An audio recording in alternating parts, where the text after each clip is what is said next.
안녕하세요. 비가 쏟아지는 저녁에도 우린 이렇게 얼굴을 마주 대하고 있네요. 무엇이 우리로 이 시간만 되면 이곳에 모여들게 하는지 생각해 보니 참 신비로운 일입니다. 각기 마음에 품으신 소원들을 따라서 하나님께서 친밀하게 만나 주시기를 기도합니다. 지난 설교를 기억하시는지요? 영원한 대세를 따르십시오라는 말씀을 전해드렸습니다. 10명의 지도자가 정탐에서 보고 돌아온 상황에 기가 눌렸죠. 불신의 마음을 열어놓으니 공포로 질려버렸습니다. 온 이스라엘이 도미노처럼 딸려갔어요. 갈렙만은 영원한 대세이신 여호와 편에 굳게 서서 위로가 되어 주었습니다. 오늘도 민수기의 본문을 다루려 합니다. 민수기는 가나안 진입을 앞두고 백성의 수를 2번 센 역사예요. 사실 한 번으로 될 일이었습니다. 가나안에 곧장 들어갈 수도 있었어요. 그러나 출애굽의 첫 세대는 자기들의 불신대로 광야에서 끊어지고 다음 세대가 다시 한번 가나안을 앞두게 되었습니다. 이렇게 보면 불신도 믿음이네요. 여호와의 말씀대로가 아니라 자기가 보고 듣고 판단한 대로 이루어질 것이라는 믿음이죠. 여호와를 믿든지 자기를 믿든지 믿는 대로 될 것입니다. 여호와를 믿으면 약속해 주신 유업을 받을 것이고 자기 판단을 믿으면 불안해하던 그 일이 닥칠 것입니다. 할 수 있다고 높이 이룰 수 있다고 수도 없이 되뇌이며 아무리 자기를 속아넘기려 해도 불안은 용수철처럼 튀어올라 현실을 장악하고 말 것입니다. 불안을 자극하고 조바심을 부추기는 경향이 우리 시대에 점점 강해지고 있어요. 위태롭게 요동치는 우리의 마음은 무엇으로 안정될 수 있을까요? 첫 세대와 다음 세대를 계수한 2번의 인구조사 사이에 무려 3번의 쓰나미가 있었습니다. 대대적인 범죄였죠. 한 명 한 명이 여호와 신앙에 뿌리 내리고 있지 않으면 일부가 들썩여도 전체가 술렁이며 무너져 내리는 꼴을 보아야만 합니다. 그래서 공동체는 엉성하게 큰 것보다는 차라리 작더라도 단단한 게 나은 거죠. 이스라엘은 짧은 기간에 급속도로 몸집을 크게 불린 초성장 공동체였고 그만큼 물렀습니다. 그들은 세 분의 큰 풍파를 겪으면서 교훈을 배워야 했죠. 열 정탐꾼의 보고, 고라의 반역, 발람의 교리가 방아쇠가 되어 그 3번의 큰 격동을 일으켰습니다. 범죄의 역사에서 우리가 건질 것이 많습니다. 이 시간에는 민수기 16장 고라의 반역 사건을 다룰 것입니다.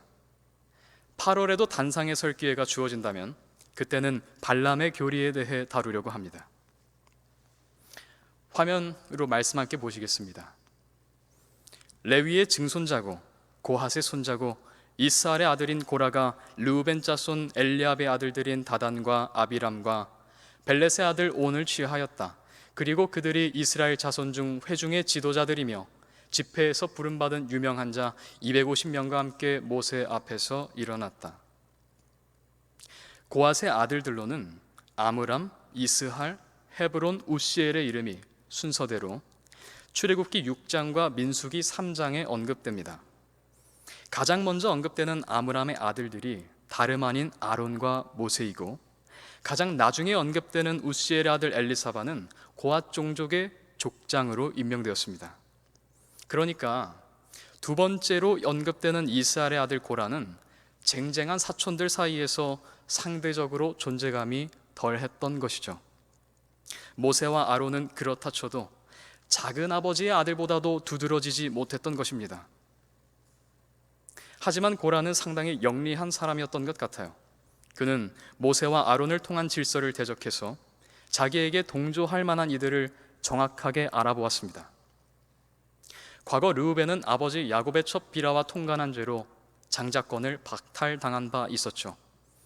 장자권의 복이 유다, 레위, 요셉 지파에게로 나뉘었어요. 그런 전개를 진영 남편에서 지켜보아야 하는 르우벤 후손 중에서 몇 사람이 포섭되었습니다. 고아 족속이 진치던 곳과 이웃해 있기도 했죠. 250명의 지도자는 어떻습니까? 그들은 가나안에 진입해서 정복 전쟁을 통해 입지를 다져야만 했던 이들이었습니다. 그런데 그 일이 무산되었고 존재 이유와 기득권이 도전받게 된 것이죠. 자기들의 불신 어린 행동을 돌아보지는 않고 모세와 아론의 리더십에 이의를 제기하고 나섰습니다. 쉽게 말해 지금 상황이 못마땅한 사람들끼리 결탁한 것이죠. 새 질서를 상상하면서 나름의 명분과 근거를 가지고 말입니다. 그들이 모세와 아론을 거슬러 모여서 그들에게 말하였다. 당신들이 지나치오. 온 회중이 모두 거룩하고 여호와께서 그들 가운데 계시오. 그런데 어찌하여 그대들은 여호와의 공동체 위에 그대들을 높이고 있소? 이들의 말에 따르면 우리가 아론을 거스르고 있는 것이 아니라 너희가 여론을 거스르고 있다는 것입니다. 아론 대 여론 논쟁이었죠.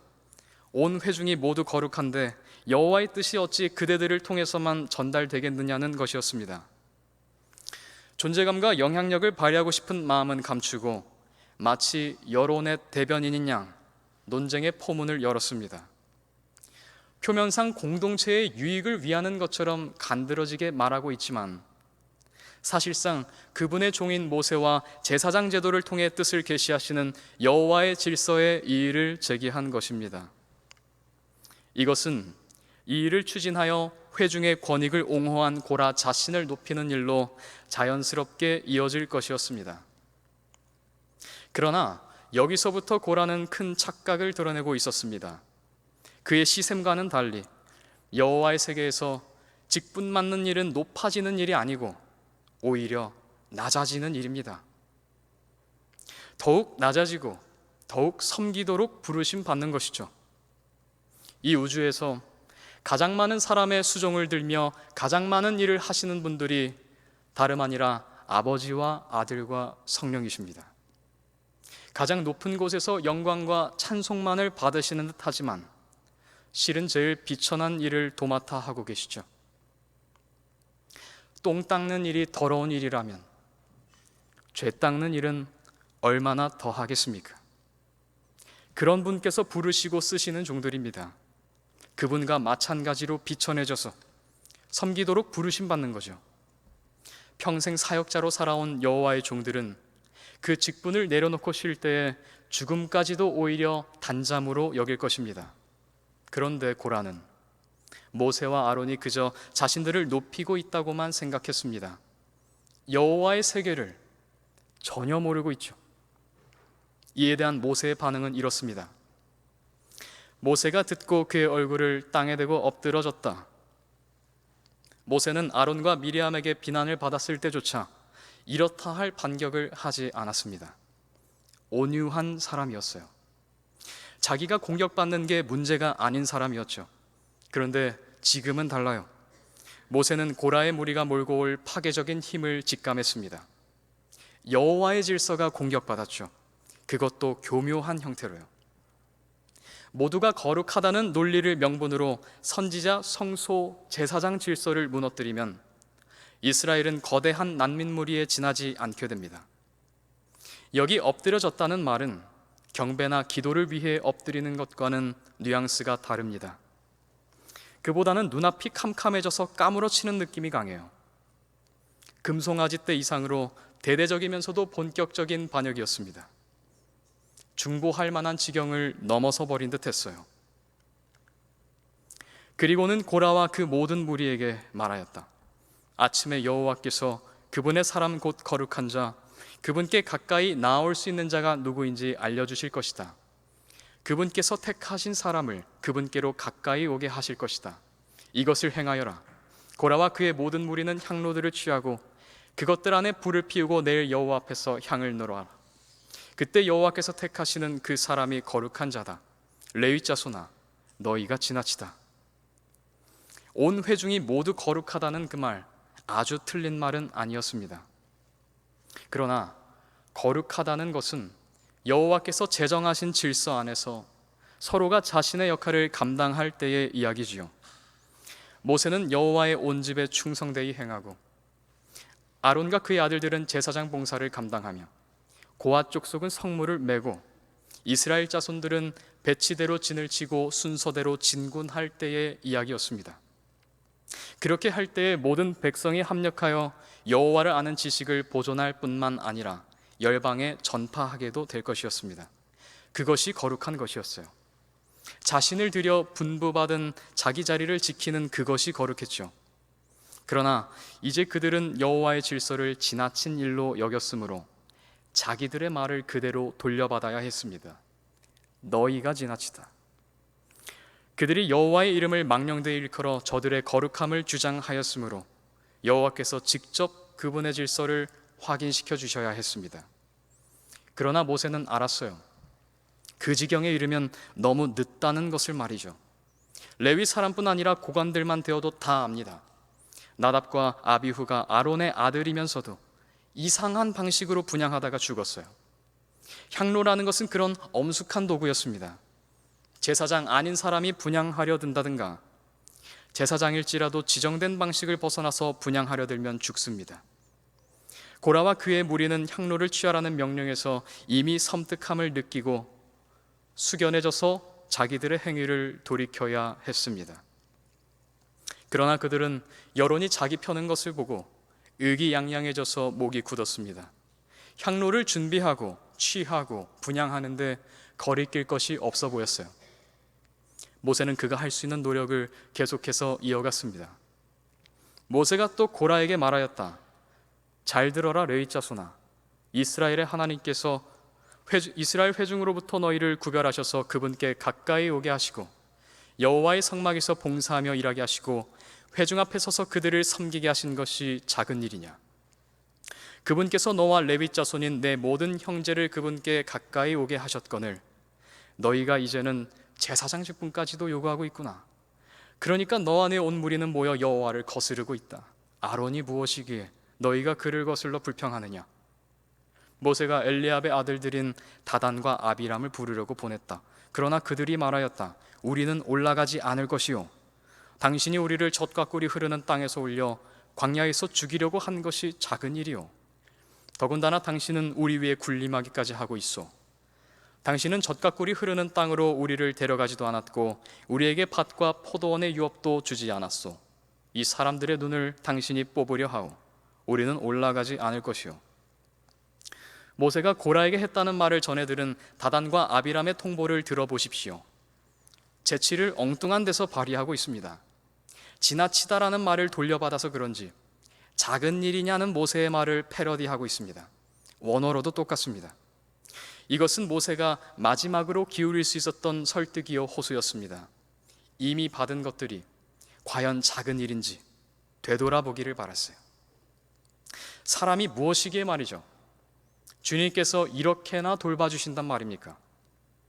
이집트에서 이름 없는 노예로 살던 나를 강한 손과 편팔로 이끌어내 주시고 족보에 이름 새겨주시고 여호와의 성막을 사모하며 살아가게 해주신 이것이 다 무엇이란 말입니까?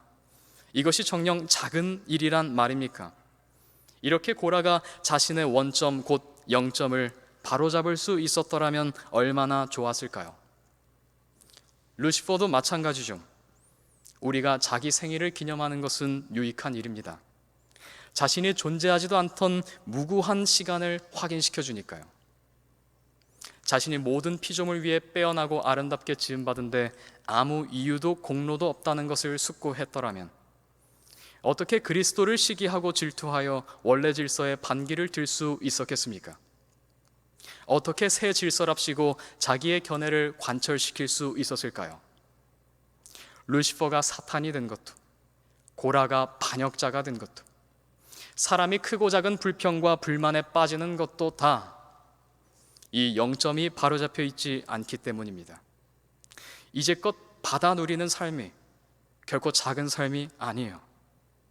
0점을 바로잡아야 합니다. 내가 당연하게 주장할 수 있는 것은 아무것도 없다는 것을, 모든 것이 하나님께서 일방적으로 베풀어 주신 선물이라는 것을 똑바로 보아야 해요. 그렇게 하지 않으면 우리가 사탄입니다. 마귀가 억울해할 거예요. 자신이 범죄해놓고 남 탓, 마귀 탓한다고 말이죠. 모세의 이 말을 우리는 간직해야 합니다. 이날 이때까지 나를 인도해 여기 세워주신 것이 어디 작은 일이냐. 그러나 다단과 아비람은 이 마지막 호소까지도 정치적인 선전의 도구로 전락시켜버리고 말았습니다. 노예 생활하던 땅을 오히려 젖과 꿀이 흐르는 땅으로 둔갑시키고 있지요. 모세에 대한 터무니없는 비방뿐 아니라 여호와께서 주시는 음식과 여호와께서 보증하신 약속과 여호와의 질서와 징계를 업신여기는 일이었습니다. 모세는 많은 이들을 멸망으로 몰고 가면서도 스스로 책임지지도 못할 말을 내뱉는 이들에게 화가 났어요. 그런데 보시죠. 모세가 매우 화가 나서 여호와께 말하였다. 그들의 재물을 돌아보지 마십시오. 나는 그들에게서 나귀 한 마리도 들어매고 오지 않았고 그들 중 한 사람에게도 악을 행하지 않았습니다. 모세가 고라에게 말하였다. 너와 내 모든 무리는 여호와 앞에 있어라. 너와 그들과 아론은 내일 각기 자기 향로를 취하여 그것들 위에 향을 놓고 여호와 앞에 가까이 나와 각자의 향로 250개를 드려라. 너와 아론도 각자 자기 향로를 취하여라. 그는 여호와께 말하였습니다. 사람에게 화가 날 때 하나님의 종들은 이렇게 행동해야 합니다. 재물을 돌아보지 마시라는 말을 바꿔 말하면 그들이 용서받을 길이 없게 해달라는 거예요. 자기들의 죄를 담당하게 해달라는 것이죠. 엄청난 저주가 될 말이에요. 그런데 그 말을 사람에게 하지 않고 여호와께 하는 것입니다. 화가 나죠.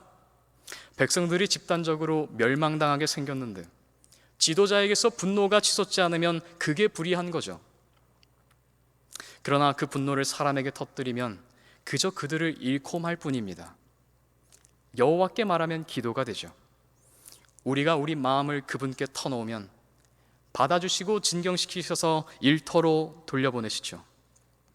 여호와를 경외함 없이 그분 앞에 내키는 대로 말해도 된다는 의미가 아닙니다.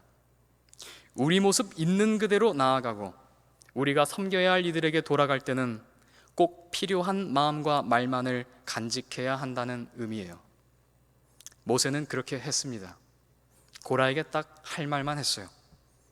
그래도 돌이킬 수는 없었지만요. 다음 날이 되자 그들이 각자 자기 향로를 취하여 그것들 위에 불을 피우고 향을 놓았다. 그리고 그들이 회막 입구에 서니 모세와 아론도 섰다. 고라는 모세와 아론 맞은편 회막 입구에 그의 온 무리를 모았다. 여호와의 영광이 온 무리에게 나타났다. 여호와께서 모세와 아론에게 말씀하셨다.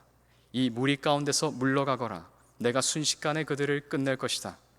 그들이 얼굴을 땅에 대고 엎드러지며 말했다. 하나님, 모든 육신의 영이신 하나님, 한 사람이 죄를 지었는데 온 무리에게 진노하십니까?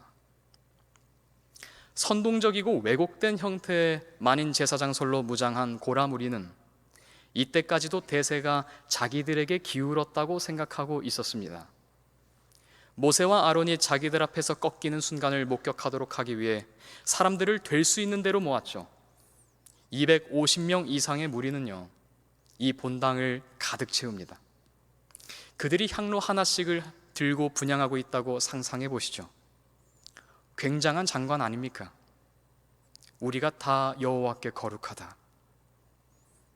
군중에게 아첨하고 대중을 매료시키기에 충분한 광경이에요. 이런 상황에 결정적인 말 한마디만 더 나오면 갈렙과 여호수아 때처럼 모세와 아론도 돌에 맞아 죽을 위험이 있었습니다. 그리고 그때처럼 여호와께서는 미리 말씀하신 대로 나타나 주셨습니다.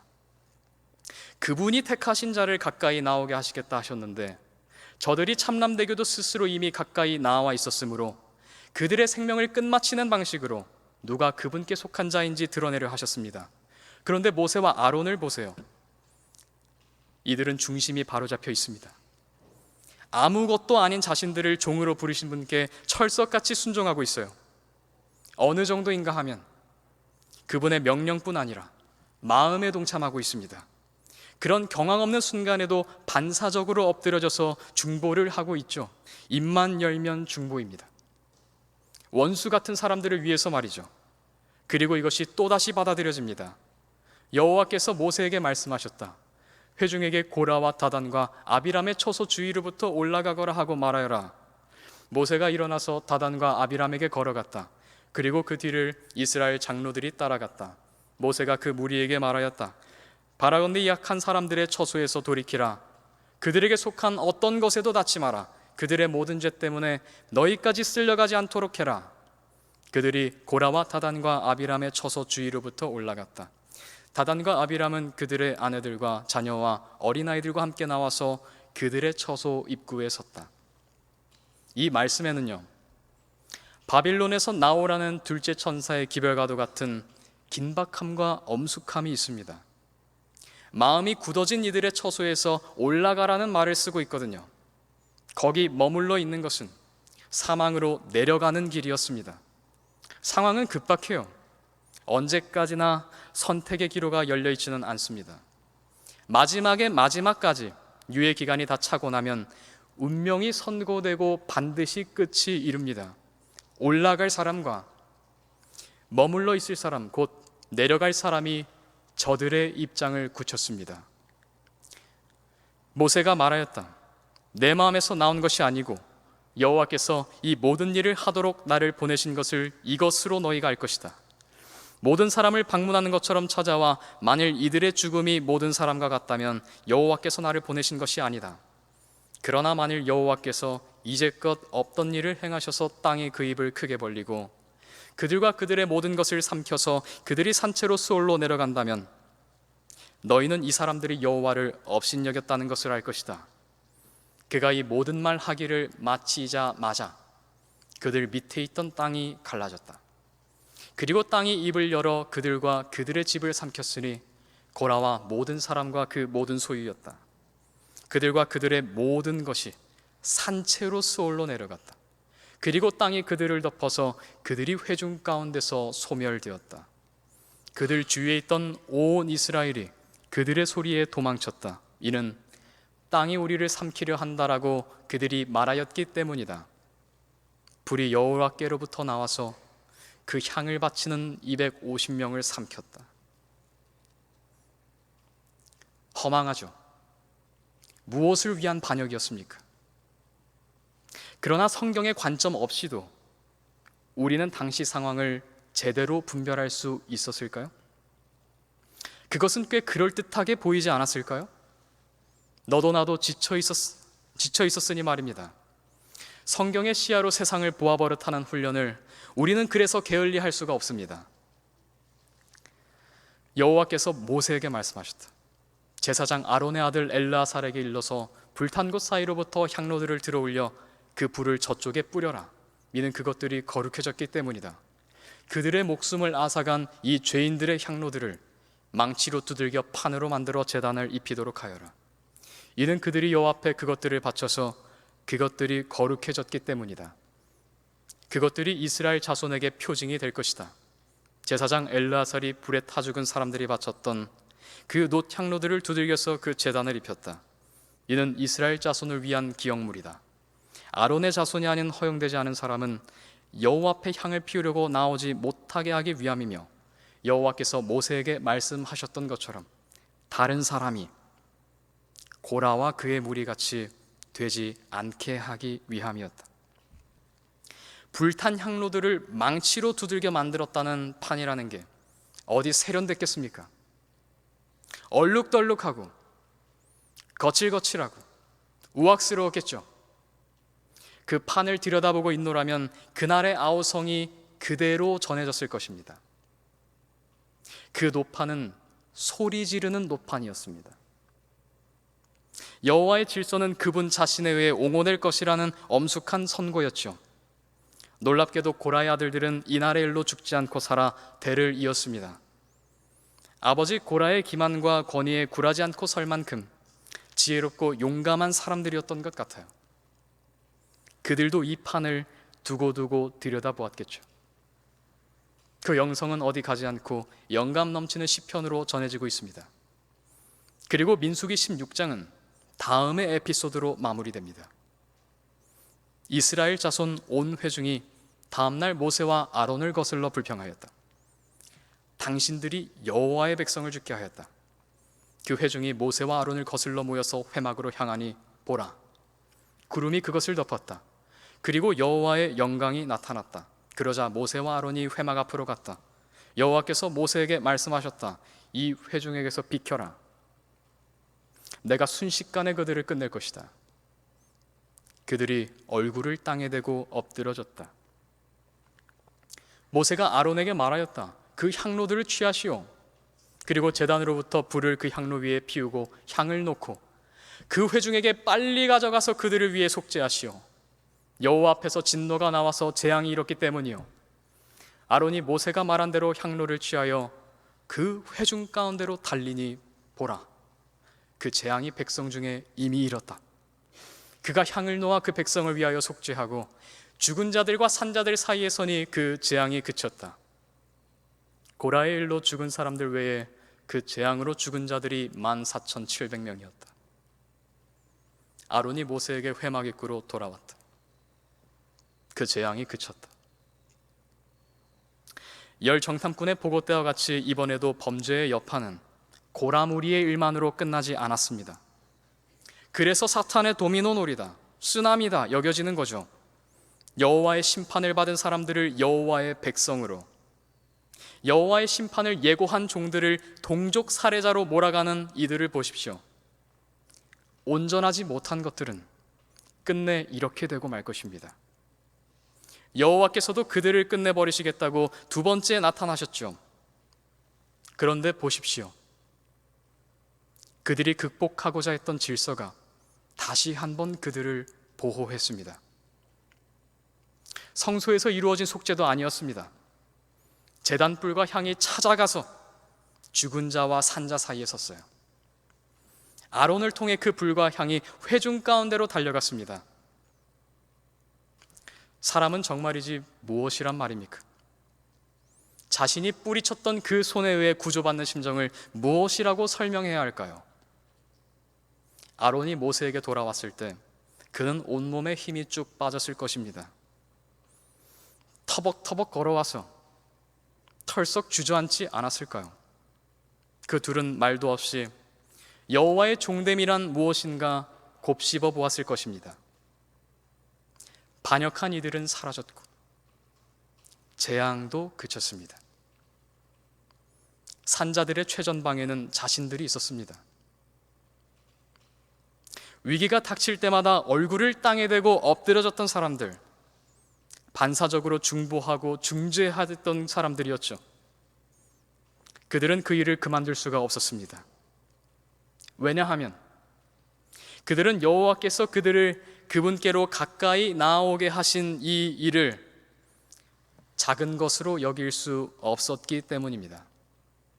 그들은 그 감격을 충성되이 행함으로 표현하고자 했습니다.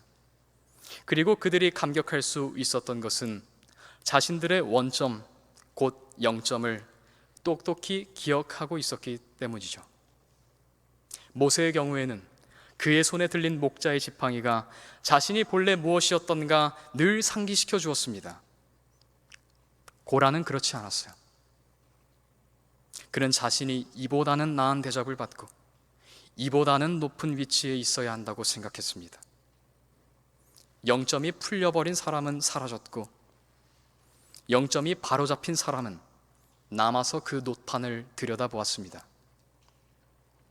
그 노판의 아우성에 귀를 기울이고서 우리는 하나님 몰라 뵙고 살던 때 생의 가장 밑바닥 시절을 늘 유념하며 살아갑시다.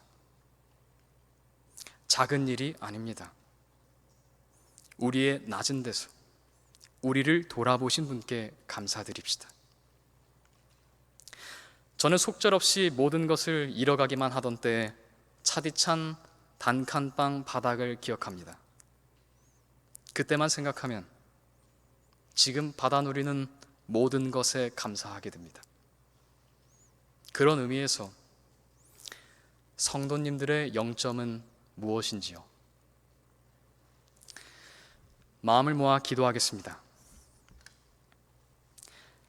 하나님 우리 아버지, 저희가 비천하였을 때에, 이름 없는 자였을 때에 자녀로 거두어 주신 것 정말 감사합니다. 저희 이름을 그리스도의 족보에 올려주셔서 감사합니다. 가까이 이끌어 주셔서 감사합니다. 그 시절을 유념하면서 지금 받아 누리는 사명과 봉사의 삶을 겸손히 살아가도록 저희 마음을 지켜 주시옵소서. 놋판으로 싸매 주시옵소서. 그래서 불안과 불만과 불평에 휘둘릴 일 없이 그렇게 이 한평생 살아가게 해 주시옵소서.